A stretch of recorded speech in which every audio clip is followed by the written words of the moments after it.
This one? Okay. What does it take to live a long, healthy life? Well, um, I've always tried to stay in relatively good shape. You know, I eat way too much, but I work at keeping it off. I think part of it is uh, part of it is going to be your heredity. You know, I mean, you have to. Sometimes you're dealt a hand that you can't deal with, but for the most part, I feel like I'm in pretty good health. I get a physical once a year, make sure I take care of that. I started doing that when I turned 50, and like I said, I exercise. I try not to be a couch potato. I like outdoor things. So. Okay, that's good. Next question is: have you noticed any changes in the cognitive processing, such as like in memory and other stuff like that? Sure. Yeah. Sometimes I'll walk upstairs and forget why am I up here. You know, I can remember things that happened to me when I was in sixth grade. You know, or first year we got married. That was 47 years ago.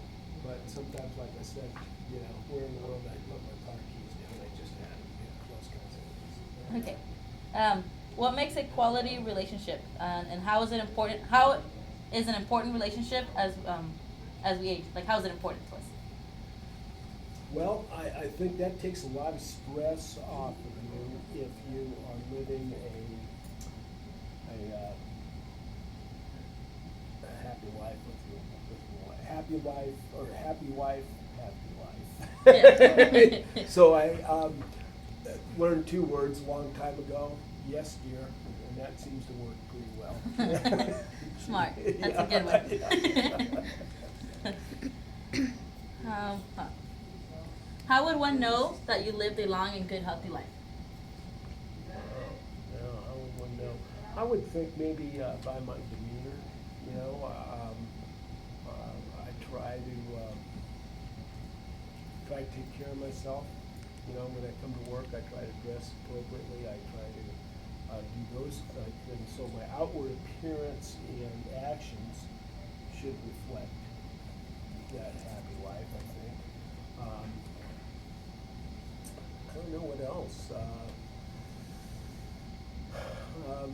I think those people that know me well know where I am faith-wise, and you know, we're really very involved in our church, and I think that people that know me from there know the quality of life that my wife and I lead.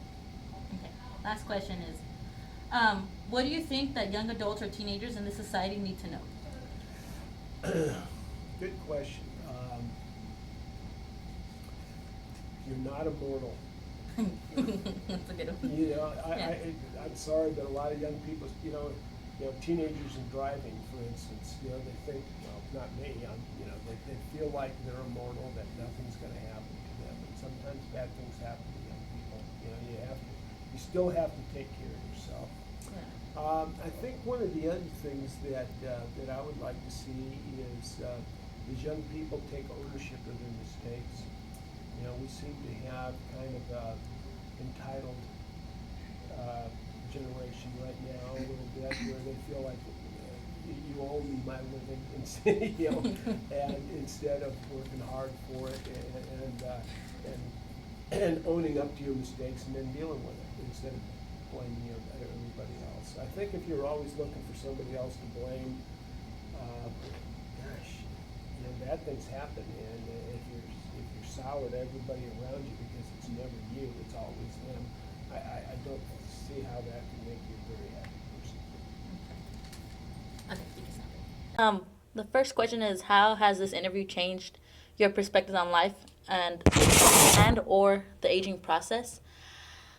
I don't think it actually changed my perspective because I honestly thought that's what he was gonna say, about like how you get older, how you should watch what you eat, and if you should exercise more and to be active. That's kind of common. I understand that. And also, the next question is, what's one behavior you will consider on changing?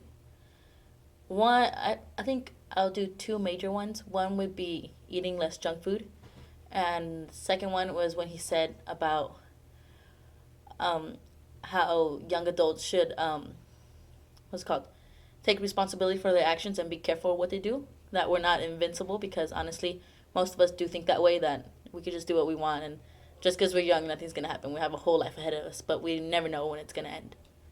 Yeah.